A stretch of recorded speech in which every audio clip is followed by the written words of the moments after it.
Saludos cordiales a todos, soy Ernesto Pérez, estudiante de la materia Matemática Aplicada, y el presente video tiene como fin dar una exposición sobre lo que es la programación lineal y los modelos matemáticos de programación lineal. En este sentido, y entrando en materia, el concepto de modelo matemático se puede definir como una representación simplificada a través de ecuaciones, funciones o fórmulas matemáticas de un fenómeno o de la relación entre dos o más variables, relacionada con una parte de la realidad y creada para un propósito particular. Así, por ejemplo, se puede decir que un gráfico o una función o una ecuación pueden ser modelos matemáticos de una situación específica. Ahora bien, en otro particular, ¿cuáles son los elementos de esos modelos matemáticos que deben poseer? Bueno, el primero de ellos son las variables, los cuales son los objetos o conceptos que tratan de entender o aplicar un análisis en relación con las distintas variables. Un ejemplo de ello, como variable, son los sueldos o salarios que se determinarán para cada profesional, teniendo en consideración, por ejemplo, la experiencia o la educación recibida.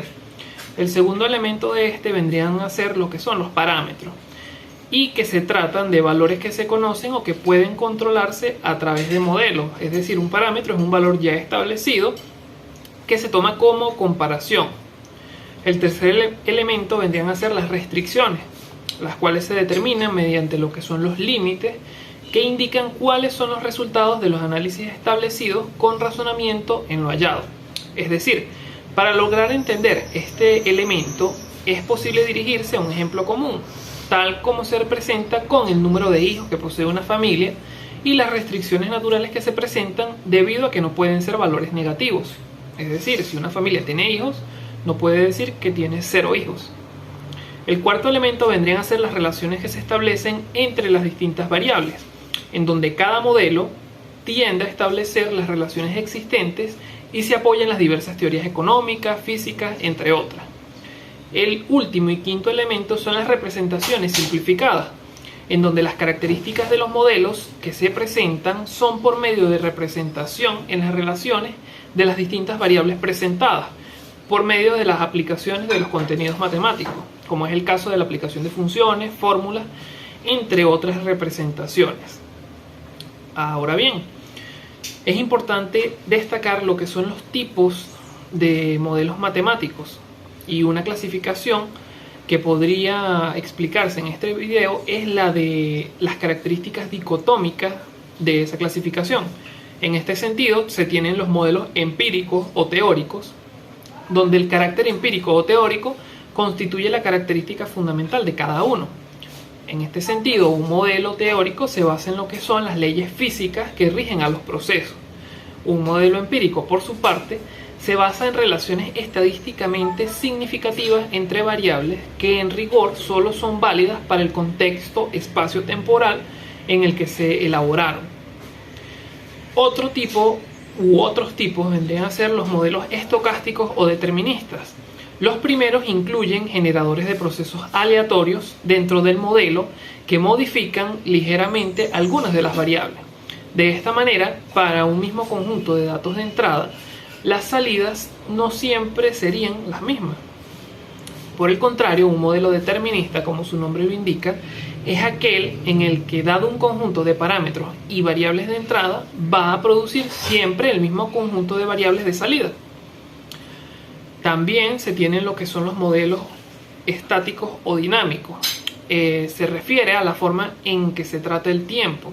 En los modelos estáticos se da un resultado agregado para todo el periodo de tiempo considerado. Los modelos dinámicos devuelven las series temporales de las variables consideradas a lo largo del periodo de estudio. Otros de los modelos que se pueden considerar también son los agregados o distribuidos. En el primer caso, toda el área de estudio se considera de forma conjunta. Por ejemplo, una cuenca hidrográfica. Se tiene un único valor para todos los parámetros del modelo. El modelo predice para unas salidas y para unas entradas sin informar lo que ocurre en el sistema.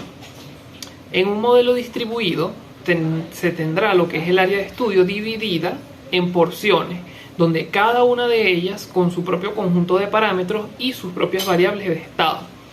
Cada porción recibe un flujo de materia y energía de alguna de sus vecinas que a su vez reemite a otras. Si se opta por un modelo distribuido, es necesario establecer datos espaciales que permitan asignar valores de los parámetros y las variables de estado a los diferentes puntos del área de estudio. Otro punto que se debe destacar también en la presente exposición son los modelos matemáticos en la programación lineal propiamente dicha. De esta forma se puede destacar el método gráfico, que es útil cuando se trabaja con problemas de lo que es programación lineal con solo dos variables.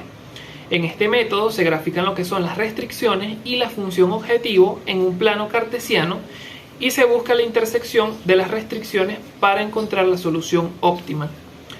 El método simplex, por su parte, es uno de los más utilizados para resolver problemas de programación lineal con varias variables. En este método se construye una tabla que muestra las variables y las restricciones y se realiza una serie de iteraciones o tablas para encontrar la solución óptima. Otros modelos que también son utilizados en programación lineal es el método de los multiplicadores de Lagrange. Este método se utiliza cuando hay restricciones en forma de igualdad en el problema de programación lineal. Este método se construye una función lagrangiana y se utilizan los multiplicadores de Lagrange para encontrar la solución óptima. Por último, se puede destacar lo que es el método de las regiones factibles, que se utiliza cuando hay restricciones en forma de desigualdad en el problema de programación lineal. En este método se divide el espacio de variables en varias regiones factibles y se prueba cada una de ellas para encontrar la solución óptima. Es importante destacar las aplicaciones que tienen estos modelos matemáticos en la programación lineal y que ellos se utilizan en una variedad de campos como lo pueden ser la economía, la ingeniería, la gestión de operaciones y la planificación de recursos empresariales. De manera más específica y por ejemplo en la producción industrial, la programación lineal permite realizar un plan agregado para aumentar lo que es la capacidad de producción de la empresa o de la industria, al mismo tiempo que se minimizan lo que son los costos de producción y se cumple con la demanda del cliente.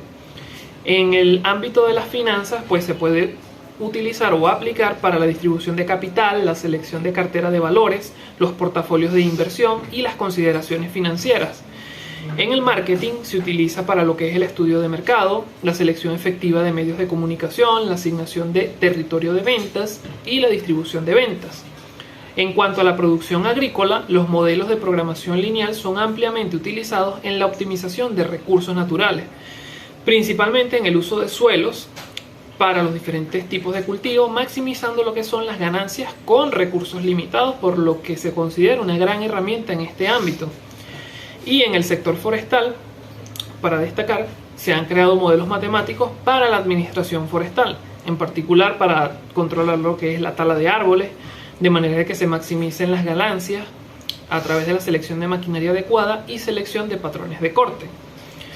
¿Cuáles son los beneficios de los modelos matemáticos aplicados en programación lineal? Pues son 5 principalmente.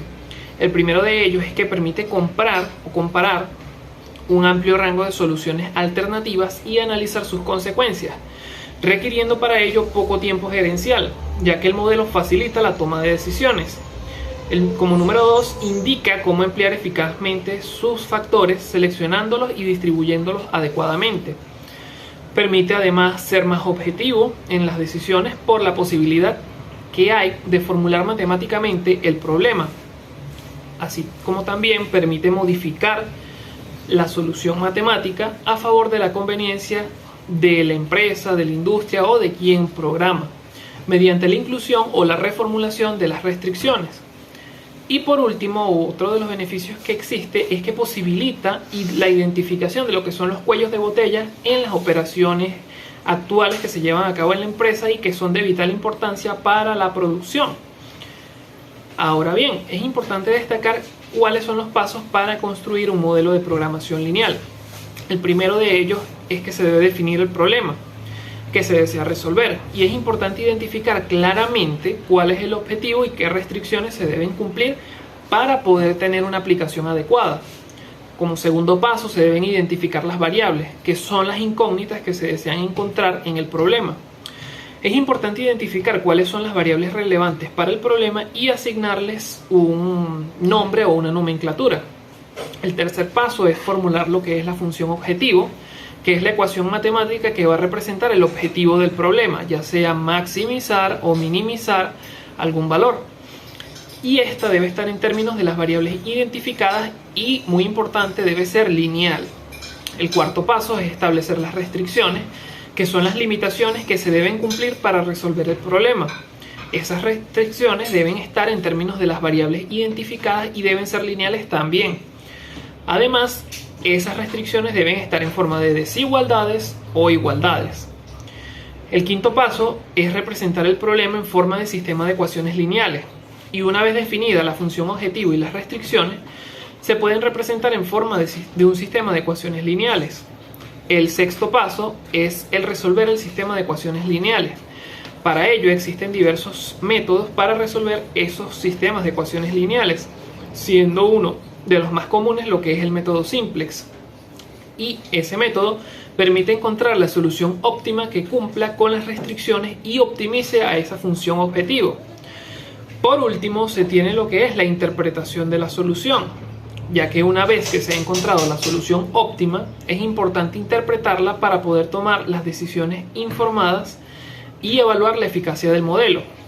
Es importante destacar que puede que sea necesario ajustar dicho modelo y volver a resolverlo si los resultados no cumplen con los objetivos esperados.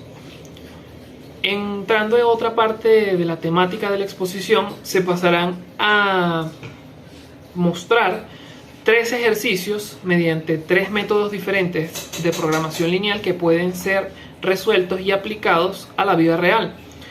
El primero de ellos hace referencia a una fábrica de muebles que produce 2 tipos de muebles de comedor que están muy de moda, como es el América y el Europa. Dicha fábrica obtiene una utilidad de 400 y 480 euros de la venta de un comedor América y de un comedor Europa respectivamente. Como se ha producido una alta demanda de lo que son ambos modelos, el gerente general cree que puede vender todos los comedores que se produzcan. Los comedores, sin embargo, requieren tiempo de proceso de construcción y de pintura. Si los requerimientos y capacidades de producción diarios son los que se muestran a continuación, es decir, los que están abajo del enunciado, determinar cuántos comedores se deben fabricar para vender. En primer lugar, se debe identificar lo que son las variables de decisión del problema. En este caso se denominarán o se llamarán X1 al número de comedores del modelo América y X2 al número de comedores del modelo Europa. El segundo paso vendría a ser buscar la función objetivo. En este caso, lo que se quiere es maximizar la utilidad, y dicha utilidad depende del número de comedores de cada tipo que se fabriquen. Por lo tanto, el objetivo será maximizar Z igual a 400x1 más 480x2. El tercer paso viene a ser encontrar las restricciones. En este caso, como los recursos de los que se disponen, es decir, las horas disponibles en cada una de las secciones, no son ilimitados, la producción también estará limitada por esta escasez de recursos. Entonces se tendrá que el tiempo de proceso diario de ambos comedores en las secciones de construcción y pintura no puede exceder el tiempo total disponible en cada una de ellas. Es decir, en la sección de construcción el número total de horas requerido en esa sección, que es el número de horas requerido para la construcción de cada comedor, es decir, 6 horas, por el número de comedores América que se construyen, más el número de horas requerido para la construcción de cada comedor Europa, que son 12, por el número de comedores Europa que se construyan, debe ser menor o igual que el número de horas disponibles, es decir, la capacidad de esa sección. Por lo tanto, la primera restricción va a ser 6x1 más 12x1 menor o igual a 120 por lo anteriormente explicado. Análogamente, para la sección de pintura se tendrá la siguiente restricción que se muestra en pantalla. Por último, resta es otorgar lo que es la condición de no negatividad, que es otra de las restricciones, ya que el número de comedores de cada tipo que se fabrique será como mínimo 0.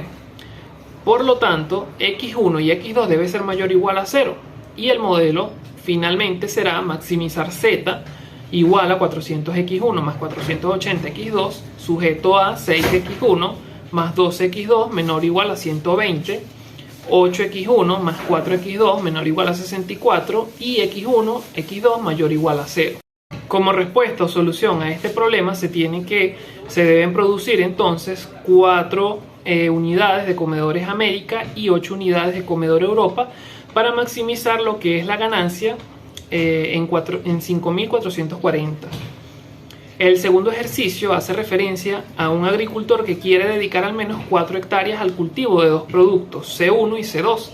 Por cada hectárea del cultivo C1 se necesitan 20 horas de maquinaria y 100 kilogramos de abono, y por cada hectárea del cultivo C2 se necesitan 10 horas de maquinaria y 300 kilogramos de abono. Sin embargo, solo se dispone de un total de 180 horas de maquinaria y 2.400 kilogramos de abono para esta temporada. Además, el agricultor desea que el número de hectáreas dedicadas al cultivo C2 sea no menor que el número de hectáreas dedicadas al cultivo C1. Si el beneficio neto obtenido por cada hectárea de C1 es de 3.000 euros y por cada hectárea de C2 es de 1.500 euros, calcula las hectáreas que conviene dedicar a cada cultivo para que el beneficio total sea máximo y calcula dicho beneficio. Entonces, en este caso, como se dijo anteriormente, el primer paso es identificar las incógnitas del problema o las variables. En este caso se denominará como X a las hectáreas de C1 y Y a las hectáreas de C2. En segundo lugar, se debe hallar lo que es la función objetivo del problema, que en este caso es el beneficio obtenido, donde por cada hectárea de C1 se consiguen 3.000 euros de beneficio y por cada hectárea de C2 1.500 euros. Por tanto, el beneficio neto viene dado por la siguiente función: f de x y es igual a 3.000x más 1.500y. Una vez hallada la función a optimizar, entonces se va a encontrar lo que son las inecuaciones o desigualdades que restringen el problema. En este caso, el agricultor quiere cultivar como mínimo 4 hectáreas entre los productos C1 y C2. Por tanto, x más y debe ser mayor o igual a 4. Solo se dispone de 180 horas de maquinaria y para cada hectárea de C1 se necesitan 20 horas y para cada hectárea de C2 10 horas. Por tanto, hay que restringir el uso de las horas de máquina a la siguiente restricción: 20x más 10y menor o igual a 180. Y lo mismo sucede con el abono, que se necesitan 100 kilogramos para cada hectárea de C1 y 300 kilogramos para cada hectárea de C2, pero solo se dispone de 2.400 kilogramos de abono en total. Por lo tanto, también se debe limitar su uso. Entonces la restricción estará dada por 100x más 300y menor o igual a 2.400. Además, el agricultor desea que el número de hectáreas dedicadas al cultivo C2 sea no menor que el número de hectáreas dedicadas al cultivo C1, por lo que la siguiente restricción hace cumplimiento a esto, es decir, y es mayor o igual a x. Y finalmente, aunque el enunciado no lo muestre, es evidente que no se pueden cultivar hectáreas negativas, ya que no tiene sentido cultivar menos 150 hectáreas. Entonces, de esta manera, tanto x como y deben ser mayores o iguales a 0. De modo que el problema de programación lineal queda definido por la función optimizar que se muestra en pantalla y las restricciones resumidas de esa manera. Una vez que se tienen todas esas restricciones del problema, se hace su representación gráfica, ya que este ejercicio se resuelve por el método gráfico. Entonces se determina qué zona de la gráfica cumple con todas las inecuaciones del sistema y se calculan las coordenadas de los vértices de dicha región. Como se muestra en pantalla, se puede observar lo que es la representación gráfica de esa solución. Finalmente, se sustituye cada vértice en la función objetivo del problema para ver qué resultado es el óptimo. Y se obtiene que en el problema la solución óptima es la última, denotada por f de 6,6 igual a 27.000 euros, donde en este problema lo que se quiere es maximizar el beneficio. Por tanto, la solución es el punto con el que se obtiene un beneficio mayor. Entonces se deben cultivar 6 hectáreas del producto C1 y 6 hectáreas del producto C2 para obtener el máximo beneficio posible, que es de 27.000 euros. Por su parte, en el último ejercicio, dicta que cierto fabricante produce 2 artículos, A y B, para lo que requiere la utilización de 2 secciones de producción, una sección de montaje y una sección de pintura. El artículo A requiere 1 de trabajo en la sección de montaje y 2 en la de pintura, y el artículo B 3 horas en la sección de montaje y 1 en la de pintura. La sección de montaje solo puede estar en funcionamiento 9 horas diarias, mientras que la de pintura solo 8 horas cada día. El beneficio que se obtiene produciendo el artículo B es de $40 y el de A es de $20. Y pide que se calcule la producción diaria de los artículos A y B que maximice el beneficio. En la tabla o el recuadro que se puede observar en pantalla se denota de manera resumida todos los datos que da el ejercicio. Entonces el primer paso vendría a ser, no se va a explicar tan detalladamente como en los dos ejercicios anteriores, pero este ejercicio se resolvió por el método simplex o el método tabular, en el cual se hacen una serie de tablas para llegar al resultado deseado.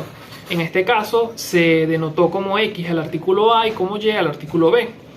Posteriormente se colocó o se describió lo que es la función objetivo en base a los precios de cada uno de los artículos. Se denotaron o se realizaron lo que son las restricciones en base a las horas en las cuales pasa cada artículo, tanto la sección de pintura como la sección de montaje. Posteriormente se convirtieron o se añadieron las variables de holgura en lo que son las restricciones, se igualó la función objetivo a 0, se hicieron las tablas. Finalmente se llegó a la solución de que se debe producir un artículo A, denotado como X, y se deben producir aproximadamente 3 artículos denotados como Y para obtener una ganancia o maximizar la ganancia a $127,14. Muchas gracias.